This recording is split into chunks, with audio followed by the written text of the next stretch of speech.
Hello, Nigerians, fellow listeners all over the world.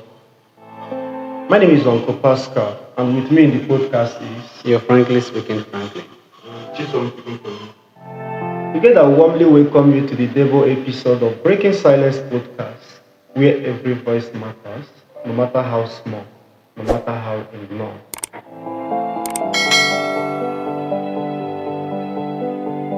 Have you ever carried pen so heavy that when you spoke, no one listened?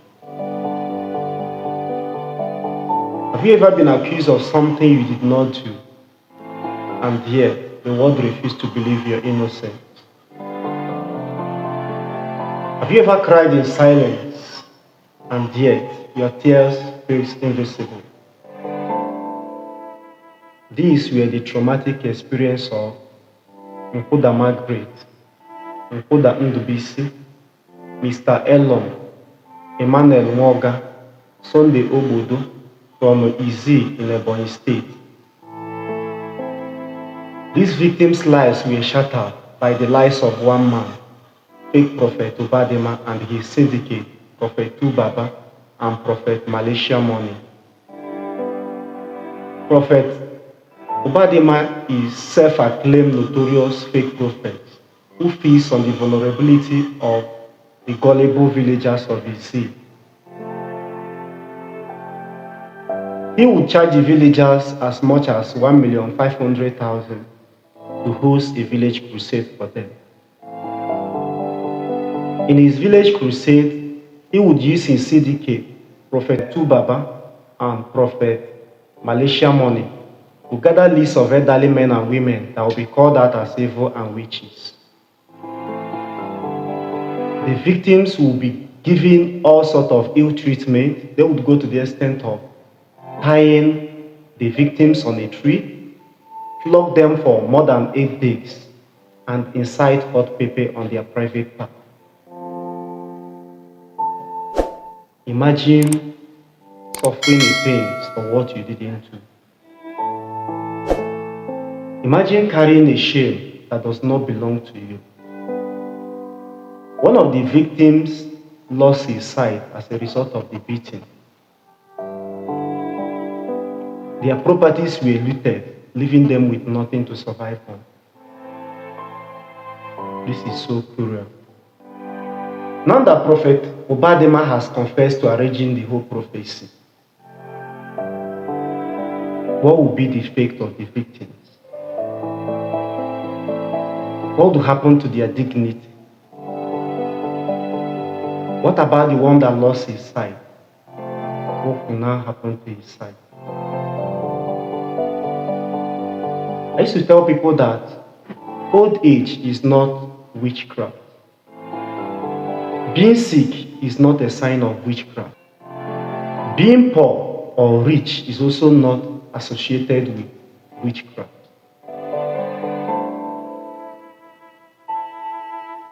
Fake prophecy industry is growing in our society and is destroying a lot of life. Many innocent lives have been shattered by lives of these fake prophets. It's a high time all Nigerians will lend their voice to this growing evil trend in our society. We have to lend our voice to condemn this evil act. If anyone says that another is evil, that person should go to extra mile of proving it. Fake prophecy is a cankerworm that eating deep into the fabric of the society. And the one that pains me most is the stigma that the victims bear for what they did not do. So I want to hear from my fellow presenters in the studio. Let me know their view about this ill trend in our society and what could be done, especially in the angle of the victims that are suffering shame of what they did not do as a result of fake prophecy.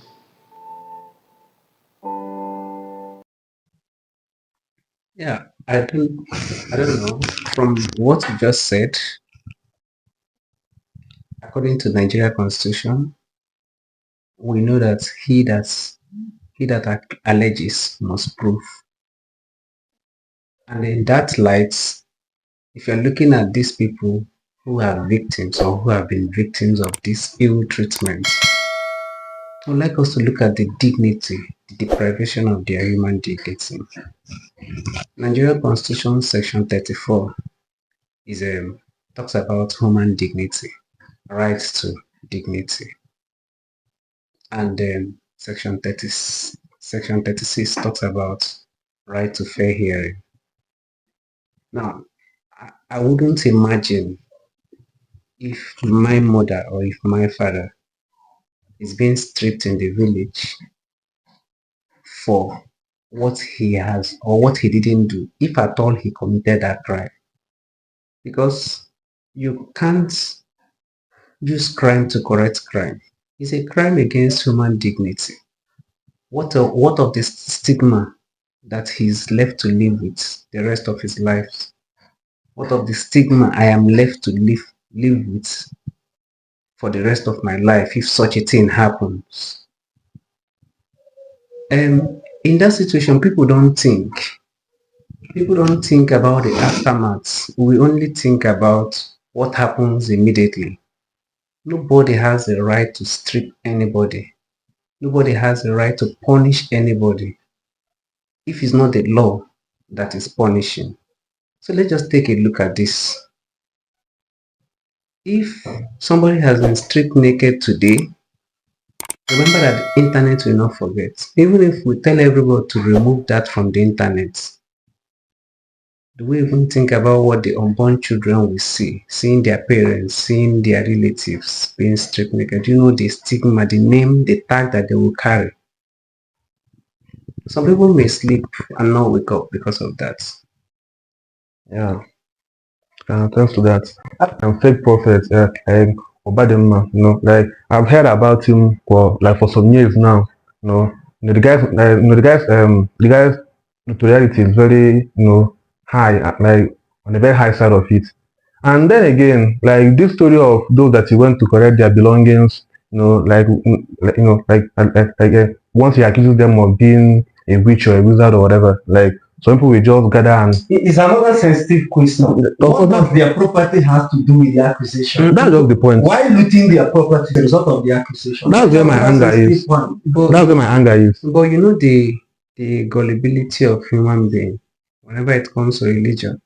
Because once you mention the name Prophet Malaysia, that is not a prophet. Tubaba it doesn't sound like a prophet. Like for me, I think that like I am Prophet Tubaba. You be kind of skeptical about the person. How can somebody asking Malaysian money be a prophet of God? I think government and the CSO should do more on sensitizing our people. Yeah, I think we like in education. Orientation program or package. So what is the first towards addressing this menace caused by fake prophet? Okay, let's not talk about the National Orientation Agency and sensitization. Let's talk about the effects that these people face. Those that are being victimized? Yes, the victims. And even the people that are meriting these punishments on them. Because it's not the prophets that merit the punishment themselves. They have accomplice. Yeah, they have followership, No, they have accomplice. The people that have been brainwashed to believe that these are witchcraft. There's a problem, there is a fundamental issue in Africa. Yes. The fundamental issue is that my village people are doing when our lifestyles are the ones that needed to be corrected. Thank you. So what are the churches doing? Because the church is the locus is the locus of the society. Yes. As much as family is the locus of society. Yes. But the church is of a higher people pay more respect to the churches, to their religion, than to their to their families. Now, if the church can start sensitizing people of the golden rule, do to others what you would like them to do unto you, I think we'll have a better society. Nobody will come and tell me that somebody's mother is a witchcraft and the next thing I will do is to go and bring the woman outside. I'm pepper happy. No, I don't know. Like this is very okay. I don't know if you know about this man, Father, what's the name? Father Akashku Oroma. Abi Oroma is his name, Abi. Father Oroma. Father or like yes, on Facebook, and I think yes, on Instagram as well. yes. And then there's another Bishop Geoffrey or now from Soka, yes.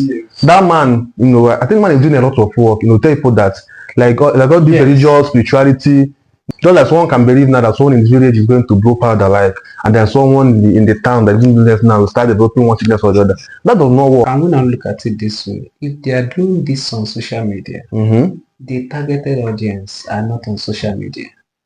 Yes, Because when you talk of you cannot come to a city and tell us that your neighbor is a witch. The next thing is people to lynch. It's very, very uncommon.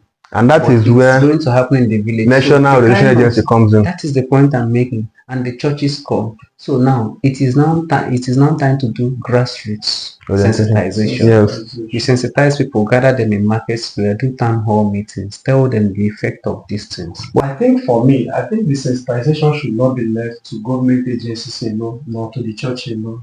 I think individuals, when million Nigerians can take up this responsibility of organizing. Brother Pastor, I still insist that it is work of the government to orientate the people. How about the NGO? The NGOs? No, the NGOs are working because the government has failed. Beautiful. We just as we are, and can we fund ourselves? Actually, let us go and do this work now. But see, like when there are people that have been funded by the government, trained by the government, and have been directed by the government to do this work. Can see alright, we're already doing much because we're already creating awareness about this evil that is happening in our society. So what we are doing here is also a way of sending message to the government, not only to the government, to the people, to all the stakeholders in the society. So we should come together, join hands together to curb this menace that is destroying the lives of innocent people in our society. All these are August meeting that yes, beautiful, yes.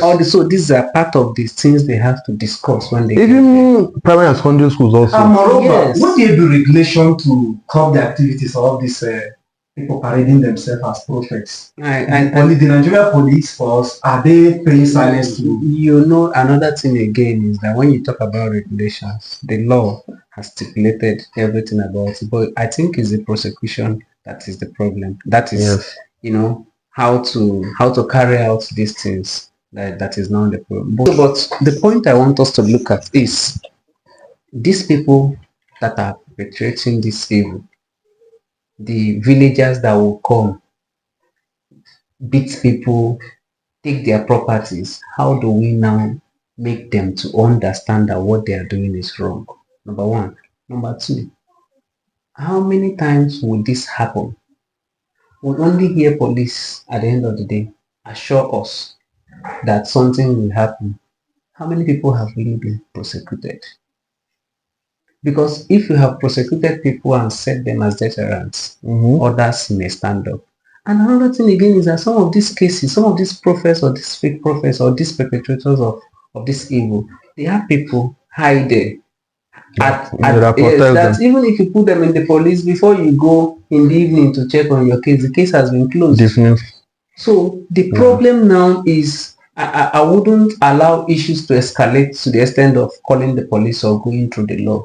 I would like us to sensitize the people not to even take that route at all. Because if they don't take that route, what are we calling police for? These things wouldn't have escalated. If a prophet tells me or tells us today to go and beat somebody and nobody goes, it wouldn't. Yes. So like the buck lies on the people actually. Yes, it lies on the people. Yeah. There is area I want us to. There are some silent questions that have not been answered. And even our listeners, please, you can also tell us your contribution as regards this.